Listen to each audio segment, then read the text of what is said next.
Hi, and welcome to this Making Waves Masterclass on designing powerful pitch presentations, where you'll get concrete tips on developing a persuasive structure and creating refined visuals. I'm Erin Gallup, and I'm the Executive Advisor for Design and Sustainability at Making Waves, and also an author on presentation design, and I will lead you through this course. If you're someone who's struggled with structuring your content, or feel overwhelmed by trying to make your slides look good, or feeling nervous and shy pitching to others, this class will give you what you need to make your presentation flawless and make you feel more confident coming into your meeting, which will help you get what you want out of your pitch. So who is this class for? Well, maybe you're the founder of a startup and you're pitching your concept to get funding. Or you're a leader updating your staff at an all-hands meeting. Maybe you're a product manager selling a new feature to company leaders. Or a designer presenting your work to a client. Or a business developer selling a company partnership, or an engineer giving a tech talk at an event. No matter what job you have, we are all basically salespeople. And the best way to give structure to our ideas, keep us from veering off track, and convey our messages clearly is by making a presentation to accompany our talk. But as many of us know, it's not as simple as just opening up Keynote or PowerPoint and making slides. We have to build our credibility and tell a great story and keep our audience engaged. We have to use the slides to complement what we say rather than compete for attention, which is hard to do as presentation software loves bullet points and is formatted so that you make slides with lots of them. I, of course, learned all of this the hard way, and I just want to take a moment to share my story as it might feel familiar to you. Back a decade ago, I was working as a web designer in Silicon Valley, and like many people in that area, I had an idea for a startup and set out to make my idea a reality. So without knowing much other than how to design web pages, I made a presentation that talked all about why the world needed to switch to shopping for locally made products. To me, it was a no-brainer. Who wouldn't say yes to this? But I was met with a lot of stinging rejection. I had to take a step back and analyze what I was doing wrong. Was it my message? The structure of my pitch? Do people hate pictures of pies? Maybe they didn't believe in me? It was easy to spiral into a dark place of self-doubt. I ended up doing several iterations of my pitch deck and actually got the concept to launch 3 years later. But my startup ultimately didn't have enough funds to keep going, so I was left only with the incredible lessons learned by just going for it. I was also left with a new skill, designing presentation visuals. So that led to a job with Yahoo, where I spent all day making the executive slides look better. It was a challenging task. There was a never-ending supply of slides, and a lot of design changes would get lost as we would trade the decks back and forth. I found myself reformatting the same slides over and over again. It was the design version of being Sisyphus. But I did notice how executives were talking about their ideas, and that presentations were the foundation of how business people communicated with each other. So thereafter, I decided to make presentations whenever I wanted to sell something to the people I worked with.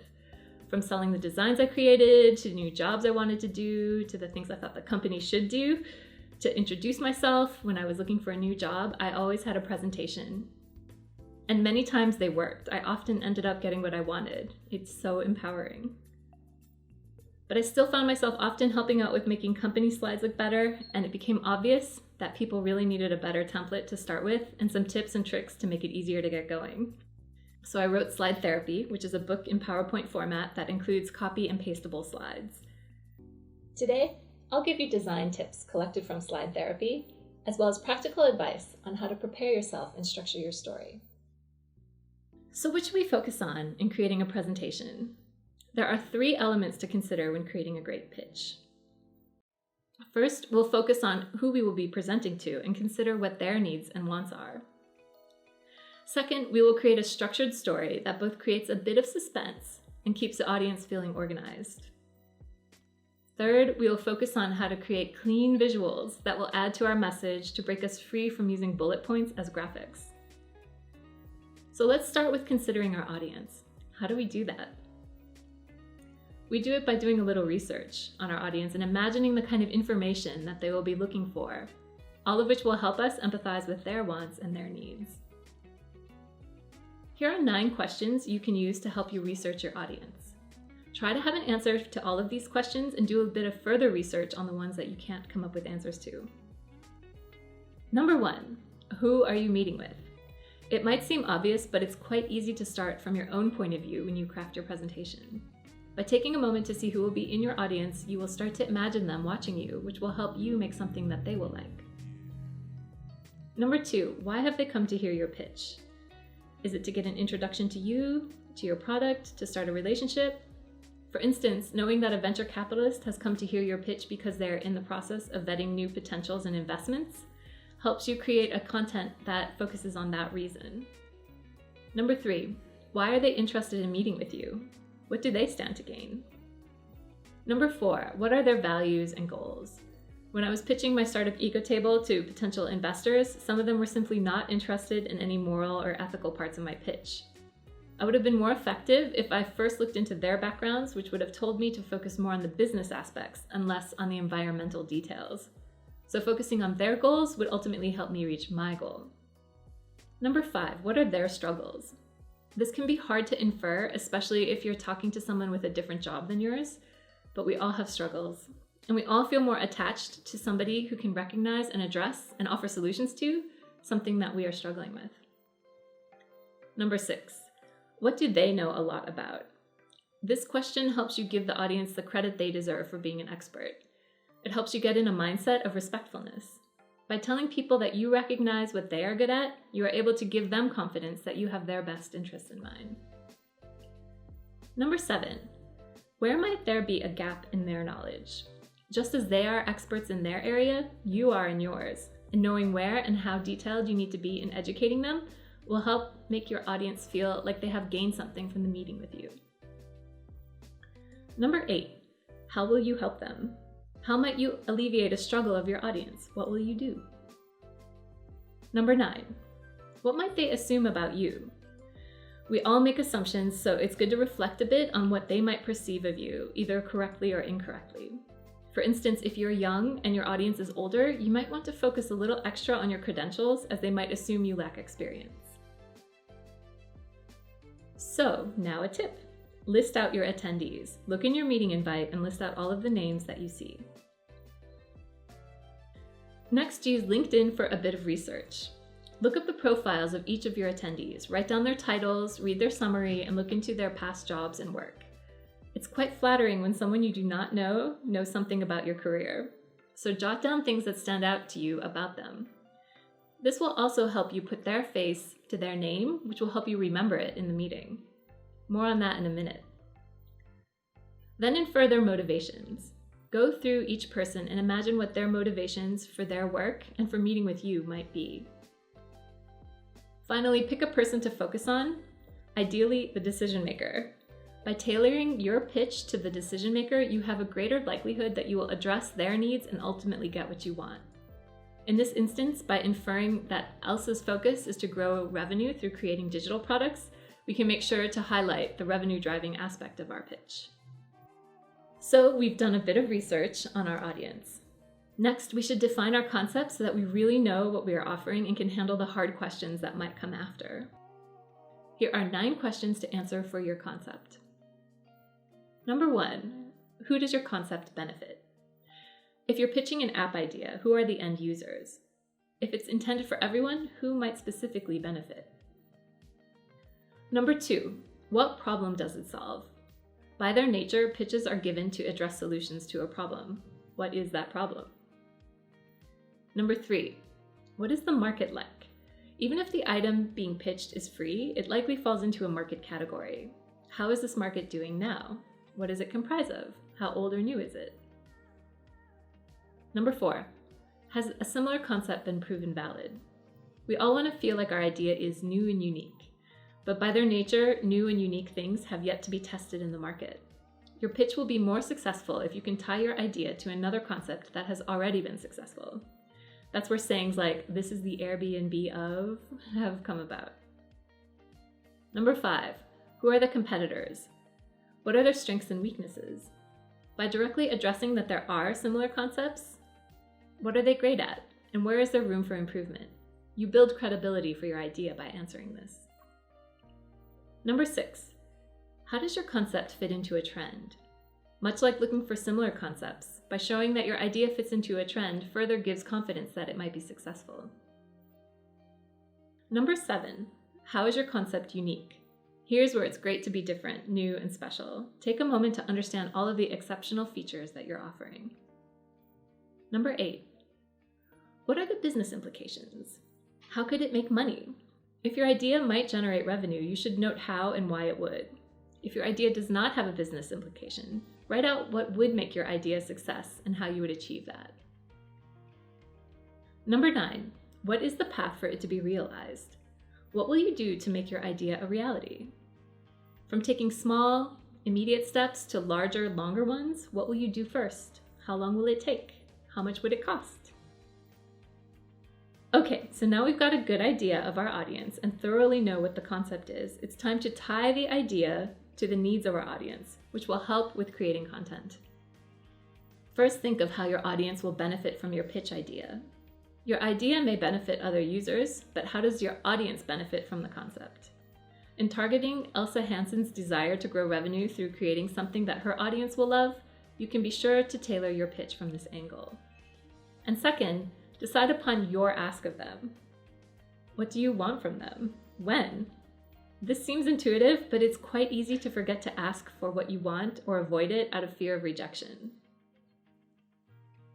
By being very clear on these 2 items, and by having answers for the previous questions, we now have done the research needed to make our pitch targeted and compelling. So now we are ready to draft our deck. But first, I want to give a few words on human nature for encouragement. Because pitching and selling can feel uncomfortable and foreign, awkward, and phony, when you're presenting, it's easy to read a pensive look from the audience as a skeptical stare. But that awkward feeling can get flipped to an empowered one if we remind ourselves a little bit about how humans work. These tips come from the 1936 classic sales book, How to Win Friends and Influence People by Dale Carnegie. It's a great little book that gives timeless advice. One of his tips, focus on their wants. Why talk about what you want? Of course you're interested in what you want. You are eternally interested in it. But no one else is. The rest of us are just like you. We are interested in what we want. This is the core of why some sales pitches feel salesy and others feel helpful. If you focus on yourself in your pitch, you miss out on giving the audience what they want, which is why taking the time to research your audience is well spent. It pulls you away from focusing solely on what you want. Another tip, start with agreement. Don't begin by discussing the things on which you differ. Begin by emphasizing the things on which you agree. If you start your pitch by highlighting the ways you think differently than your audience, you run the risk that they will instantly judge you as not seeing their perspective and might dismiss the rest of your pitch. Even if you do disagree with your audience, it is best to find things that you first agree on to set the foundation that you think alike. Another tip, avoid criticizing. Criticism is futile because it puts a person on the defensive and usually makes him strive to justify himself. Criticism is dangerous because it wounds a person's precious pride, hurts his sense of importance, and arouses resentment. Say that as a designer, you need to convey to your potential client that their current website is out of date. It's a tricky situation. If you bluntly state that the site is bad, there is a risk that they could feel offended or feel like they need to justify why it is the way it is. The better way is to talk about the potential challenges they might be experiencing, which will lead them to agree or share their thoughts. The next tip, smile. Actions speak louder than words, and a smile says, I like you. You make me happy. I'm glad to see you. Smiling also puts you at ease, as the act of even making a fake smile has been shown to release endorphins, which make you feel happier. And finally, remember names. Calling someone by their name is paying a subtle and very effective compliment. Basically, you're saying that their name is worth remembering. Remembering names can feel like a difficult task, but if you do look up your audience in the research phase, there is a greater likelihood that you will have put their name to their face and be able to remember it. And for the final part of the pep talk, as you look out on a room of seemingly expressionless, disapproving, or bored faces, remember the following. We are all human beings. We are busy, often stressed. We might be thinking ahead or reflecting on the past. We might be grouchy from something that happened earlier in the day. We are self-focused and interested in ourselves. We need a few minutes to absorb new information. We value relationships. We want to be liked. We hunger for appreciation and to feel important. We are hardwired to like stories. Okay, so now we've done a bit of research and given ourselves a little pep talk, which will help us stay in the mind frame of solving the audience's problems. It's time now to give some structure to what we will convey. Here is one structure that has worked well for me in the past, and I use it as my general outline when I'm giving pitches. First, quick intro about you, quickly introduce yourself, and briefly cover your relevant background. Next, table of contents, what you will cover today. It's important to do this as the audience needs to feel organized in the progression of your presentation. It also helps give a bit of foreshadowing and anticipation. Then, start with a story. As I mentioned a minute ago, we are hardwired to love stories. So take this as an opportunity to connect with your audience and grow their empathy for what you will present. Tell a first-hand account or a story about someone else, what they experienced, and why they need what you will offer. This provides a great segue into the next part. State the problem and the consequences. Then state the solution. Then move on to explain your solution, breaking it up into smaller topics if needed. After explaining the solution, summarize the various points. Then ask for what you want from the audience. Then conclude by thanking the audience for giving you part of their busy day. Next, we will move on to cover 5 slide types for you to keep in mind as you plot out your slides. Your cover slide introduces you and your presentation.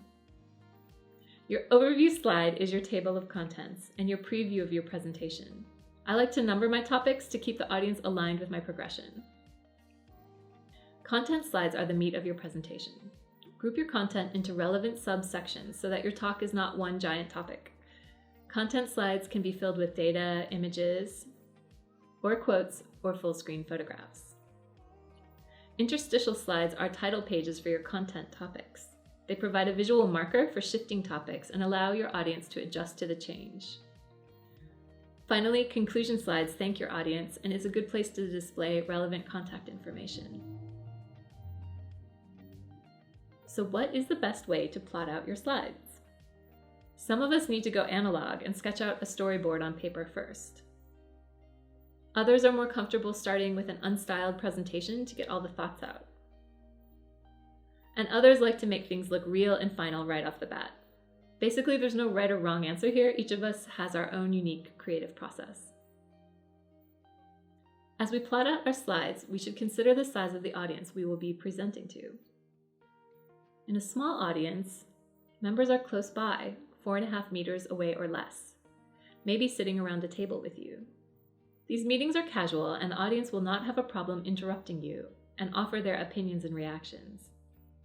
In this instance, it's best to convey complete thoughts on each slide, unless you're in the story part of your pitch. By conveying complete thoughts, your audience can see your entire point and will be less likely to jump in and offer premature reactions. With a large audience, like those in an auditorium or a large classroom, the members sitting furthest are more than 4.5 meters away.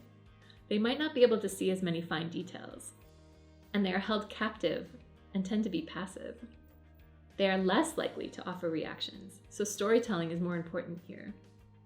Therefore, unlike a small audience, the inverse is true for a larger one. It's better to spread out your message and illustrate more with simple graphics and photographs. In the instance of a solitary audience, they are going through the presentation without you there. They're inches away and alone, and they can browse and skip around. So a tip for this audience type is to write in short, clear paragraphs, as it is boring to read and difficult to comprehend someone else's bullets. And now we are on to our third and final component of making a great pitch deck, making clean visuals. Here are some general design tips that even those who don't feel they have an eye can follow to achieve a professional design. The first tip is to use design strategically. If you're pitching to the Norwegian Air Force, it's effective to use their branding and colors rather than your own. It will help them see the vision of working with you and help bond you to them right away. The second tip is to illustrate your points. Because both PowerPoint and Keynote are structured to have you make a bunch of text bullet points, it's tempting to just use those for your slide graphics. But unfortunately, that makes for very dull slides and encourages the audience to read ahead rather than listen to you. The better thing to do is illustrate your bullets with graphics, charts, or photographs, and instead use the talking points in your speaker's notes. The next tip is to trim away any unnecessary text. Any text that can be cut should. Trim away conversational writing, extra adjectives, all which add clutter. Always trim writing to the bare minimum. Another tip is to vary your layouts. Maintaining the same layout from slide to slide is static, predictable, and can encourage your audience to tune out. As a general rule, it's best to change the position of text and graphics from one slide to the next. If text is on the left side of one slide, swap its position to the right on the next, or use a different layout altogether. Change layouts from slide to slide unless the second slide is a continuation of the same thought as that of the first. Next, you should use dark backgrounds in dark rooms. If you know you will be pitching to an audience in a dark room, like an auditorium, be sure to use dark backgrounds on your slides. White backgrounds have a flashlight effect in a dark room, and that can be uncomfortable to look at. Use interstitial slides to shift topics. As I mentioned before, interstitial slides are the title slides for new sections, like chapter markers in a book. They give the audience a small break and give them a chance to adapt to shifting topics. Make yours colorful, graphic, or photographic, and number them so the audience stays organized with the presentation progression. The next tip is to keep text aligned on the slides. When we're in writing mode, we tend not to notice when text blocks get out of line with each other, and the end result of this can look hectic and unpolished. Make sure you do a pass to line up the text along an invisible axis, and the end result will appear much more refined. Similarly, it's a good practice to keep white space equal around the perimeter of your content. This is because our eyes like symmetry, and if white space is not equal, things feel cramped and less refined. Next, it's important to use fonts consistently across your slides. In some default settings of PowerPoint and Keynote, text sizes shrink with its associated text box, which makes text sizes change and be all over the place. To counteract this, uncheck the box Shrink Text to Fit. Another tip is to pay attention to the readability of your text against a background image. The full page image is a great option for content slides that involve storytelling, or for your interstitial slides that are title slides for your next topic. You might find the perfect image, but the text on top might not be easy to read. No problem, either reduce the exposure and saturation to the image by using the presentation software, or create a black box to put between the image and the text, and adjust its transparency until the text is readable. So where is the best place to find images for your design? It's important to choose images that are copyright free, so I recommend against using Google search to find them, as you can't tell what the copyright restrictions are on the images. Also, the quality on the images will be all over the place, which will increase your time on your image hunt. Luckily, there are sites where photographers post their images free of copyright and also without requiring a credit or attribution. Unsplash.com is one of them, and the image quality is great. At Unsplash, while you don't have to give credit to the photographer, it's a good practice to add a little byline at the bottom of an image.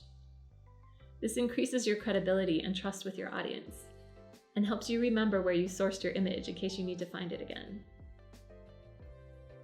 Now that we know where to find our images, we can cover a checklist on what makes for an appropriate image. First, and perhaps obviously, make sure that your image is beautiful. Next, make sure to source images that are large enough so that you can scale them to the size you need and they still look crisp. If you're using an image as a background and will use text on top, you should make sure that the image isn't too busy so that the text is readable. Alternatively, you can darken the image as mentioned above. That will increase the contrast with the text and make it more readable. And finally, you want to make sure the image is logical to what you're speaking about. Now we will cover tips for using colors. With PowerPoint, Keynote, and Google Slides, selecting the right colors can feel difficult. You either have too many to choose from with a color wheel, very intense colors, or oddly pencils to choose your colors from. If you're strategically matching your color to a company's identity, use those colors. But if you don't have a palette of colors to choose from, one designer tip is to create a custom color palette by picking colors from a photograph, perhaps the photograph that you use as the background image on your title slide. This is done using the eyedropper tool inside the software. Then apply the color palette consistently to charts, graphs, text, on slides, and in illustrations. Speaking of illustrations, here are some tips for illustrating abstract concepts using simple shapes. As you might have noticed, I'm no fan of bullet points, but sometimes they are the best way to show a list of information. To make your bullets more graphic and interesting, flip them horizontally, enlarge the bullet so that it fits an icon, and color them according to your palette. Let's say you need to illustrate a repeating cycle. One way to make it readable but still stylized and graphic is to make circles with icons and have stylish arrows. If you need to show an ecosystem, have the items stem out from the center, making the center text different than the ideas around it. Icons would work well in this instance as well. If the process you are illustrating is linear, you can use these chevron-shaped arrows to display the components. If the concept is a multitask timeline, you can group similar tasks by color. You might be thinking, okay, that's great, but how do I actually make these graphics quickly? Well, you're in luck, as we've got a free bonus to this class. A copy and pastable set of slides that you can use as the base for you to customize to your content. Just copy and paste an illustration from the bonus into your presentation and recolor the graphics to your color palette. You'll save a lot of time not needing to recreate the shapes. You'll see the bonus in the downloads area of this course page. Enjoy! So we've covered general design tips and tips for using images, colors, and illustrations. Our final set of tips revolves around charts, graphs, and tables, all of which often are not formatted well in the defaults of PowerPoint and Keynote. But with a few little tweaks, they can look so much better. For graphs, the first thing you should do is remove any shadows behind the bars. This alone will improve their appearance dramatically. The next thing you can do is recolor to your document's color palette. And if you really want to make it perfect, change the font and size of the axis labels and make the gray graph lines behind the chart a faint gray.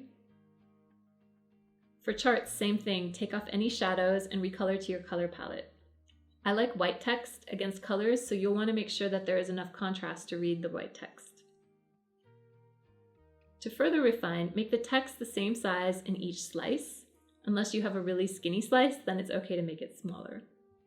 For tables, you'll want to center the text vertically to equalize the padding on the top and bottom of the cell contents. I also like to take the outlines off of tables, take the font sizes down, and recolor it to my color palette. If I'm using money in my table, I always right align the numbers so that they're easier to compare with the rest of the content of the table. So there we have it. These have been the tips and tricks that you can use to master creating a great pitch presentation. By taking the time to empathize with and consider our audience, by giving our presentation an organized structure, and by making clean and appealing visuals, you will make a pitch that is powerful, elegant, and gets you what you want. Good luck with it! I hope your pitch is a success. As we say here in Norway, ha det bra! Have a good one.